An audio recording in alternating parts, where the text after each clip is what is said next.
Guys, this is your lucky day. You are in for a treat. I've gone all out this time for you and created a replica of Dover Castle. We know for certain that there's been a castle at Dover since the 12th century. There is evidence suggesting that there was a castle here even before the Roman times. Of course, Dover being the key to England. I'm going to give you a tour. First, of the outside, you can kind of glimpse the keep on the inside, but these are the outer walls. I've tried to replicate the medieval part of the castle, well knowing that there is a more modern bastion created around the 18th century, Napoleonic times, but I've ignored that because what I wanted to recreate was the medieval innermost two wards. Try to replicate it as much as I can. On this side there should be the King's Gate. I have not replicated that. I had enough trouble with one gate. You can see the zombies are going at it. It's futile. Obviously resistance is futile because these walls are made from 3 layers. First reinforced concrete, then a metal trussing core, and then reinforced concrete again.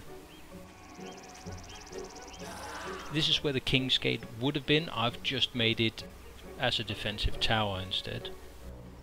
You'll notice with the towers that they give a good flanking fire, as was the intent of putting these bastions and corner towers on medieval fortresses. I've moved up on this hill here because that gives you a great view of the inner keep, which of course would be the last bastion of defense if the enemy was to scale the outer walls, and in medieval times those would have been the outer walls. Now we come around to the front gate. I think there would have been 2 gates. The palace gate is the one I've actually replicated. As we are not able to do portcullises that you could kind of move up and down and draw bridges, I've not done that. I've accommodated something here which keeps out the zombies with some barbed wire and stuff. But anyway, this is the gateway, and it's covered from right and left with flanking, with holes for the defenders to give flanking fire, as you see here. The barbed wire should keep any pesky zombies out, but certainly as an attacker, if you make it through the gate, you will be receiving flanking fire all the way in, and then you're in front of the big keep. There'll also be defender, and you'll be taking fire from all over the place. So I'm going to give you a tour of the outer walls here. You see, if you get yourself in a place like that, you're gonna get slaughtered.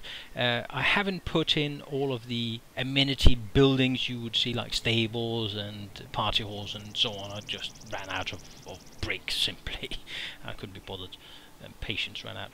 But you see the examples of flanking fire here. I ought to have a bastion on this long straight piece because there is no real flanking fire. The shots you'll be taking are pretty long. Especially for medieval times, that would be a problem. Again, a small glimpse of the keep in the center, and here is my favorite tower, probably, apart from the main gatehouse. Dover Castle, which is one of the coolest medieval castles in the world. Oh, some zombies, let's attract their attention. Just to prove the point about flanking fire, observe how I move around and make sure I always got shots on them, even though they move all the way up to the walls. It would be the entire point of having these angled towers would be that you could always get shots on the enemy, no matter where he attacked and how close he got to the walls.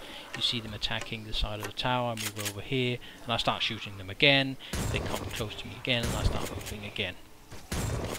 So lovely. I needed to put in some more bastions, to be honest, that are kind of outcroppings from the main wall to ensure that there are more positions for flanking fire. Again, Dover Castle is one of the coolest castles in the world, I think.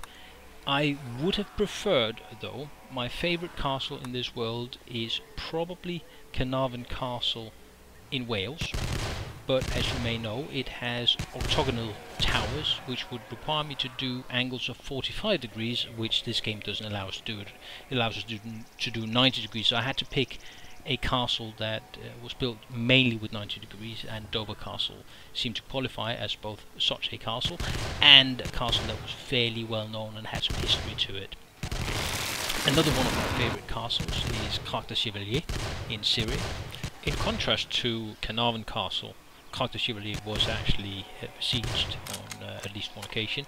It was in the hands of the Knights Templar until 1271 when it finally fell. But a most beautiful castle. But again, it's got rounded buildings and arches and stuff, which I can't really replicate here. So what you saw up there on the hill, by the way, was my Scandinavian designer house, which obviously is from a different time period. But I'll link the video if you haven't seen that down below. Coming back round to the main gatehouse, again there's a flanking fire, a couple of outcroppings. You can see anyone attacking the gate will be taking fire from up here from both sides. If they make it through the gate, they can take fire from here again, all the way moving in up towards the main keep, and they haven't even started attacking the main keep yet. So you could go down the stairs there. I'm going to show you the other stairs, just because they're a little bit cooler. There you are, flanking a fire on anyone attacking the main gate again. There's another opportunity for flanking fire. I still need to work a little bit about how the angles are going to work and how high one needs to be up, but it kind of works. That window there, of course, is an invitation for someone to drop a grenade in there, but we'll see how that works out in the end. That's the outer walls. Let's have a look at the main keep. Now, Dover Castle's keep gate is somewhat different from what I've done here, but as I said, I ran out of brick. But there would be a gate here that would kind of lead up to the first floor, and the entrance would actually be in the first floor. I've cheated and just dug under because zombies can't get in here. As you can see, even on the first floor there's lots of shooting opportunities, gallery windows, and you see if you're taking fire from here as you're trying to assault the main gate. It's just, you're having a bad day at this point. Oh, probably need to cut down. I haven't cut down any trees yet. Maybe I should start doing that, but I just think they're kind of pretty, adds an atmosphere. And all the towers are symmetrical. So they're all four of the towers in the keep are the same, but they give good flanking fire. You can see any point of the wall you're attacking, you will be receiving fire from multiple angles, and I can cover the walls from up here. It's real nice. Anyone assaulting this castle will have a bad day. Then I put these metal trussings in the floor so you can see what's happening in the floor below. Meh, kind of nice. I'm not sure that's ever going to be needed. I don't think anyone's ever going to attack this unless they have a bazooka or lots of TNT. That's going to be a problem. But again, that was traditionally the downfall of the medieval castles, was the advent of cannon and explosives. Before you had that kind of weaponry, you would need to either have a siege tower or you would have to tunnel under the walls, like the zombies would now try and do. They're not being successful. What you would do in medieval times is you'd put a tunnel under the wall, and then you'd support that tunnel with a wooden frame, and then you pull out of the tunnel once it's under the main tower or one of the walls, and you would set fire to all of the wooden pillars supporting the tunnel. When the tunnel then collapses, the wall crumbles on top of it, and you have a breach. Into the breach once more, my friends, and so on.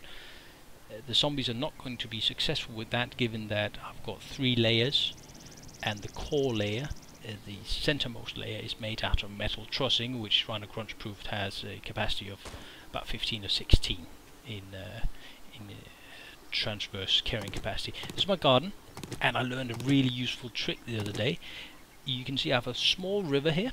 Apparently, if you put your potatoes or corn next to water, it regrows automatically. You don't have to re-sow it all the time. It's really neat.